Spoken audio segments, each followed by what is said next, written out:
The ocean was still hissing behind me when my phone lit up with a Slack notification, flashing like a warning light. I just set my piña colada down, sunscreen still a little tacky on my arms when I saw it. Quick request. Can you log in for a few hours? Right there under the little blue HR logo. I just stared at it and let out a half laugh. They had to know I was on PTO. I'd waited 9 years for this break. 9 years of dragging myself into 6 a.m. meetings, pulling all-nighters on merger decks, doing the work of 3 people while being told to lean into the culture. And now, barely 3 days into my 2-week vacation on the Gulf Coast, they wanted me to log in? I kept my response cool and clear. Thanks for reaching out. I'm currently on approved PTO. Let's circle back when I return. No smiley face. No apology. Just the boundaries they always told us we were supposed to have. Right up until the moment we actually tried to use them. An hour later it landed. Your position is terminated effective immediately. Severance revoked due to non-cooperation. That was the subject line. No name. No greeting. Just notification of status change. I read it twice then laughed, loud enough to make the guy in the chair next to me flinch. Fired. Severance gone. All for not working during protected PTO. It was so ridiculous I thought it had to be some kind of scam. But the domain checked out. So did the signature. And the kicker? That last line, "We wish you the best in your future endeavors." I didn't cry. Didn't yell. Didn't even bother to sit up. I just took a sip of my drink and typed, "Thank you for the update." Oh, and real quick, if you're still listening, do me a favor. Hit that like button and subscribe. I know 97% of people don't, but if you enjoy these stories, it helps us keep them coming. Anyway, what HR forgot, what everyone at Landcraft Holdings forgot, is that I don't play games with my livelihood. Not after what happened last time during the Belmore acquisition. That time I didn't see it coming. I got blindsided in a reorg, left begging for scraps while the board joked about cleaning house. But I learned. Oh, I learned. 3 years ago, during another one of those midnight merger chaos sessions, I slipped something into my contract. Clause 7.3F. I paid a lawyer named Linda Castor $900 an hour to draft it. She's a legend. An absolute force who once made a VP cry just by reading out someone's severance terms in a room full of executives. Clause 7.3F was clean and brutal. If I got fired during active, approved PTO, not only would I receive full severance, I'd also collect a hostile termination penalty worth 5 months' salary and trigger a mandatory breach disclosure to shareholders. I didn't say a word when it was added. Legal rubber stamped it in the middle of a 98-page contract update, probably assuming it'd never matter. But I never forgot. So sitting there under a blue umbrella, waves crashing in the distance, I opened that HR email again, took a screenshot and smiled. They thought they'd ended something. What they didn't realize is they just triggered it. This all went down during what we used to call the fog quarter. That weird phase in a merger where no one knows who's in charge, but everyone acts like things are fine while secretly backing up their personal files. The office smelled like burnt coffee and panic. I still remember sitting across from our interim general counsel, wearing the same blazer I'd been living in for 3 days straight and saying, "I want a new clause. PTO protection. Ironclad." She blinked at me. "You already have PTO." "Not enough," I said. "This is going to get messy. I want it in writing. Something binding." She told me to send it in an email. I didn't. Instead, I made a call to Linda Castor. In HR circles, she's basically a ghost. People know the name, but no one says it out loud unless they want to watch an HR director turn green. She'd already sued Landcraft once before. Won.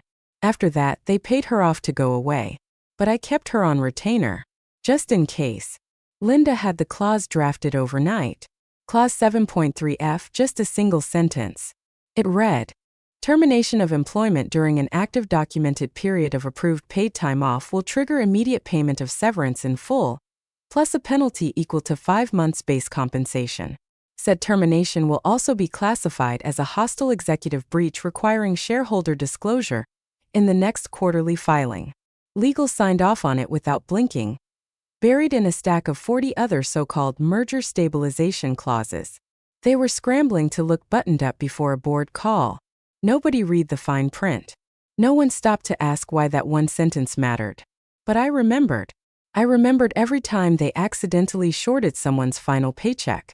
Every time they escorted a loyal employee out the door with nothing but a branded pen and a W-2 that looked like a bad joke. I remembered the panic in Terry's eyes when they canned him the week before his kid's surgery. I remembered how they claimed June had abandoned her role just because she clocked out early one day to be with her dying father. Landcraft didn't do empathy. Landcraft did clean legal exits with a forced smile and a thick NDA. So I built a landmine. Quietly. Legally. Permanently. And the thing about landmines? People forget they exist until they step on one. No one at corporate remembered Clause 7.3F. Not legal. Not HR. Not even my own director, who probably figured I'd been swept aside like all the others. But I wasn't like the others. I'd studied this company like it was a survival manual, like I was prepping for a storm that never really ended. I learned every loophole they used, every bluff they played, every slick little trick to keep themselves clean while the rest of us burned out chasing deadlines. So when that termination notice hit my inbox, I didn't panic. I didn't fume. I felt relief. It wasn't fear. It was confirmation. They forgot. But I didn't. And now? The countdown had started. I didn't even turn off the jazz music I had playing. The ice in my sangria hadn't finished melting when I hit forward on that email. No commentary. No warning. Just 2 attachments. The HR termination notice and my full employment contract, with Linda's revision notes still marked. I typed in her address. She still used some encrypted email portal like she was running Black Ops, and hit send. 5 minutes later my phone buzzed. One line from Linda. "They're going to regret this." I let out a long breath, feeling it settle into my chest like a weight lifting after a hurricane. Then I flipped my phone face down, leaned back in the chair, and listened to the waves like they were reciting my contract back to me. I'd seen Linda go to work twice before. Once during the Moore buyout, where she got a VP to admit under oath that he signed a settlement he'd never even read. Another time, she forced a company to reclassify 6 former employees as full-time, triggering retroactive penalties so harsh the CFO retired, to focus on his spiritual journey. Linda wasn't cheap. She wasn't nice. But she never lost. By noon, she'd already drafted the breach notice and requested all internal HR communications tied to my termination. She highlighted the timestamp on the Slack message, the one that clearly landed during my protected PTO. It was such a blatant screw-up it could have come gift-wrapped. While Linda was doing her thing, HR clearly thought I'd still cave. I got another email, this time from no-reply@landcraftholdings.com. Mail to no-reply@landcraftholdings.com.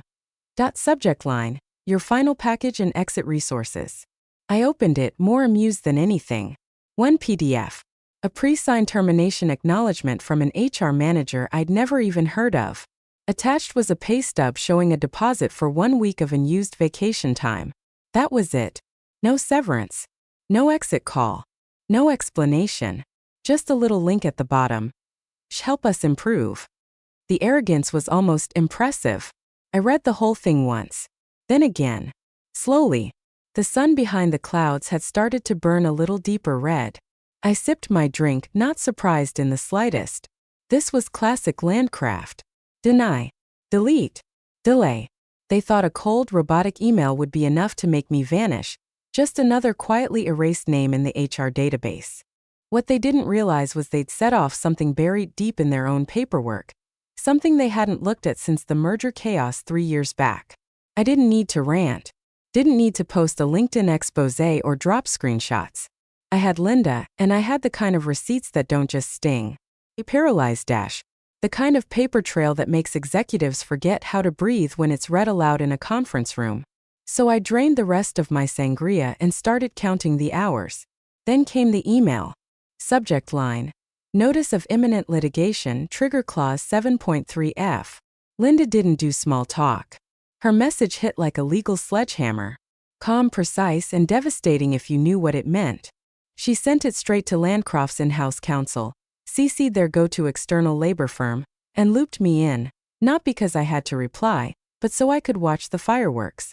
Her email read, per the contract terms outlined in the attached documentation, and pursuant to Gavin Monroe's termination while under protected PTO status, Clause 7.3F has been triggered.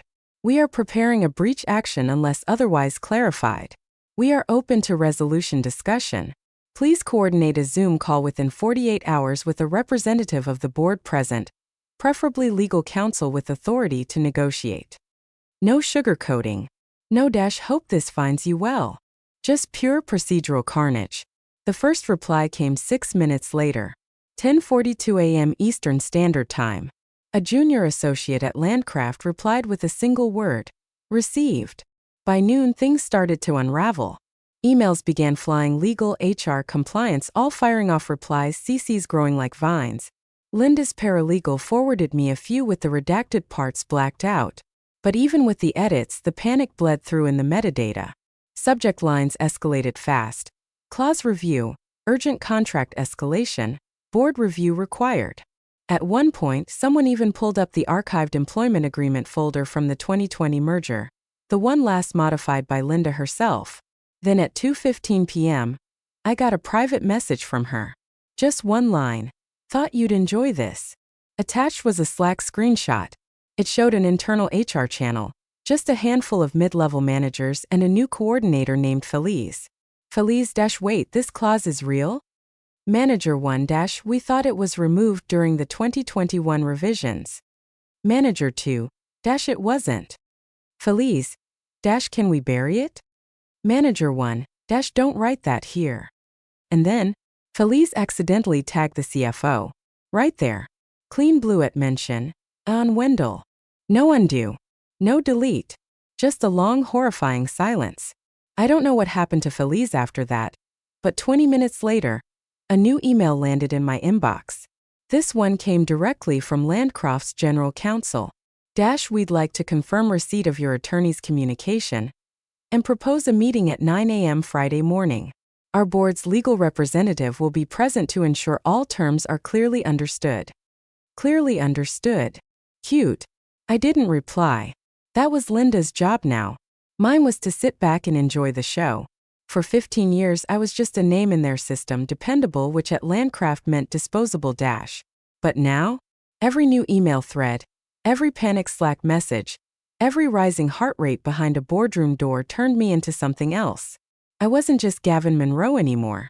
I was a trigger, a clause, a walking liability in a Hawaiian shirt. And they were the ones who pulled the pin. The Zoom lobby started filling up quicker than I expected.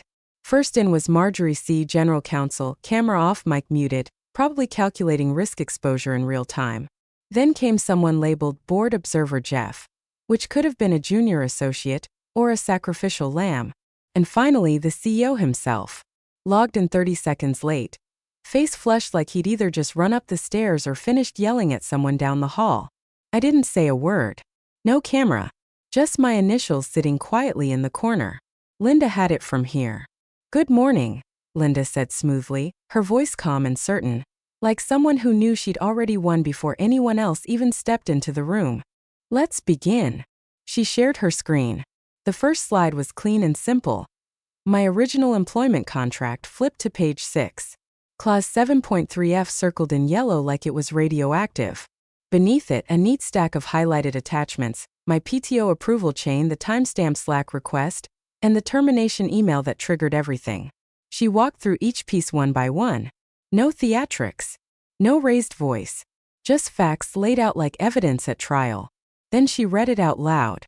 Termination of employment during an active documented period of approved paid time off will trigger immediate payment of severance in full, plus a penalty equal to 5 months base compensation.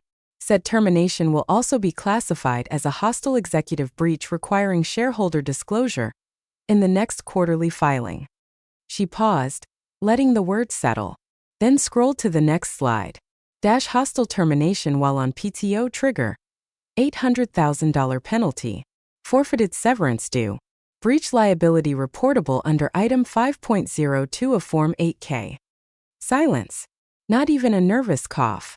Finally, Kevin, the CEO, cleared his throat. We didn't authorize this termination during PTO. Linda didn't even flinch. Your HR department executed the termination while Mr. Monroe's approved PTO was still active, she said flatly. The Slack message came 2 hours before the termination notice. Both within the protected window.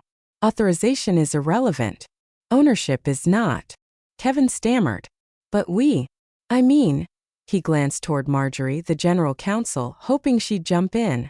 She didn't. He tried again. We weren't made aware this clause still existed. It wasn't in the most recent compensation summary. Linda smiled, not kindly, not smug. Just the kind of smile a surgeon gives before saying this is going to sting. But you own it, she said. You ratified his contract post-merger. You upheld the original terms during every performance review. And you reaffirmed it during the 2021 executive compensation audit. Click. New slide. A PDF straight from their own HR compliance drive. Landcroft's logo stamped at the top. My name. My signature. Their e-signature. Kevin's. Dated less than 2 years ago. Kevin sank a little in his chair. The terms, Linda said, voice steady, are not hypothetical. They are binding. And they are currently in breach. No one asked for my input. No one even glanced at my empty video square. That was fine. I wasn't there to fight. I was there to listen, to 15 years' worth of ignored warnings finally boomerang back across the screen in someone else's silence. By the end of the day, the board went into closed session. Cameras off. Mics off. No statements. No confirmations. But if you've been around long enough, you don't need a transcript to recognize panic. Silence when it comes from the top floor is louder than yelling. Then nothing. For 2 full days. No email. No bounce back. No HR autoresponder. Just dead air. Until Linda sent me a new attachment. It was labeled, Internal HR Ops Audit Memo Leaked Unverified. She didn't explain where it came from. She didn't need to. The memo was marked confidential and addressed to executive stakeholders. Subject line, Immediate action required. It read like a legal thriller written by a panicked paralegal at 2 a.m. Frantic, sloppy, and about 2 steps behind the fire. Key highlights. An internal audit of executive-level contracts was now underway following recent legal escalations. Clause 7.3F had been located not just in my contract but in 5 others. Turns out, the clause had been templated into multiple senior onboarding agreements during the 2020 to 2021 merger storm. Legal never flagged them individually. No one had noticed until now. Then came the bombshell. If replicated across all instances, estimated exposure exceeds $4.7 million in potential breach penalties, not including reputational or SEC disclosure risk. They buried that line deep in paragraph 7. But Linda made sure I saw it. Maybe they thought that if they didn't bold the text, no one would notice. But someone did. Because 2 hours later, a company-wide notice went out. Effective immediately, HR Director Sharon Kelter will be on administrative leave pending internal review. Please route all contract-related matters to interim HR Ops, reporting to legal. Sharon, the so-called queen of policy. The same woman who once denied bereavement PTO to a guy who just lost his brother because the death certificate hadn't come in yet. Now she was on the sidelines, undone by the very contracts she signed off on without ever glancing at the footnotes. I didn't cheer. Didn't gloat. I just watched. The dominoes were falling without my help. One slip-up. A single Slack message during someone's vacation. And now the company was leaking risk from every corner. Linda told me quietly that the audit had unearthed even more than they'd feared. NDA loopholes. Compensation inconsistencies. Messy severance timelines. It was like someone had shaken the entire company and realized the whole thing was made of brittle, cracking glass. And me? I was still on the beach. I hadn't filed a single form. Hadn't talked to the press. Hadn't even updated my LinkedIn. Just me, drink in hand, watching a billion-dollar firm scramble to plug a leak they didn't even know existed a week ago. I didn't swing the axe. I just watched where it landed. The morning the breach notice went public, I was watching pelicans dive bomb the shoreline like they had a personal vendetta against the fish. I just finished my second espresso when Linda called. No small talk. No lead-in. Just her voice sharp and steady as always. It's filed, she said. Page 17. That was all I needed. Landcraft Holdings was publicly traded.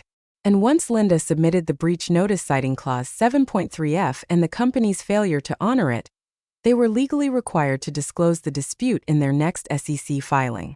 Depending on how honest they wanted to be, it would show up under risk factors, legal proceedings, or executive compensation irregularities. I pulled up the filing on my phone. Form 10Q for Q3, a bland corporate PDF dressed in legalese. But there it was, page 17 under contingent liabilities. In Q3, the company received a formal breach allegation related to executive contractual protections. Specifically, language included in certain legacy agreements, such as Clause 7.3F, which triggers severance entitlements and penalties upon termination during protected leave, may subject the company to material financial exposure and require further disclosure upon resolution. They didn't name me. Not directly, not by role, but they quoted the clause word for word. Every comma, every trigger, every dollar amount. And the second that paragraph hit the wire, that's when the real chaos kicked off. According to Linda, whose network inside the compliance maze ran deeper than most COOs, the CFO absolutely lost it. He'd signed off on the original quarterly risk statement just 2 days earlier. Now it had been rewritten, refiled, and dropped a bomb right on his desk. His office light, she said, blinked nonstop for hours. Investors started calling. 2 major portfolio managers demanded immediate clarification before the end of the day. And one anonymous shareholder, probably a salty ex-board member with too much time, requested a contract review for every executive still on payroll. Later that afternoon, the board called another emergency meeting. Not a Zoom. In person. On site. Phones off. Badges locked. The kind of meeting where you bring your own lawyer if you've got any sense, and a resignation letter if you've got any survival instinct. Kevin, the CEO, was there. Linda's source said he looked pale. Damp sweat pooling at his temples, even in that air-conditioned boardroom. And when legal started reading the clause aloud for the official record, his hand shook so hard he dropped his coffee. The coffee spilled across the conference table, running down the edge and soaking into a stack of quarterly earnings reports. Nobody reached for a napkin. Nobody moved. That's how it ends sometimes. Not with a crash, not with a headline, but with a flimsy paper cup tipping over because the guy holding it just realized the house he built was wired to explode. And me? Still invisible. Still unnamed. Just a ghost in a clause, a line item they all signed off on and now couldn't erase. Poetic justice doesn't yell. It waits. It watches. And then it becomes legally binding. 2 days after the public filing went live, the silence finally cracked. The same HR team that once fired me with a generic email and skipped the severance line suddenly remembered how to spell my name. Subject line: Severance reassessment proposal to discuss. The body of the email read like a corporate holiday card. Syrupy, vague, and desperate. We'd like to revisit the terms of your separation. It began. In light of recent misunderstandings, we're open to reinstating your original severance offer, plus a goodwill bonus as a gesture of continued respect and appreciation for your years of service. I laughed. Out loud. Right there on a park bench in Clearwater. Birds scattered like they'd heard a gunshot. Respect. They tried to erase me with a template, and now they were trying to gesture their way out of a 7-figure disaster? I didn't respond. I just forwarded it to Linda. Her reply was surgical, courteous, and electrically charged.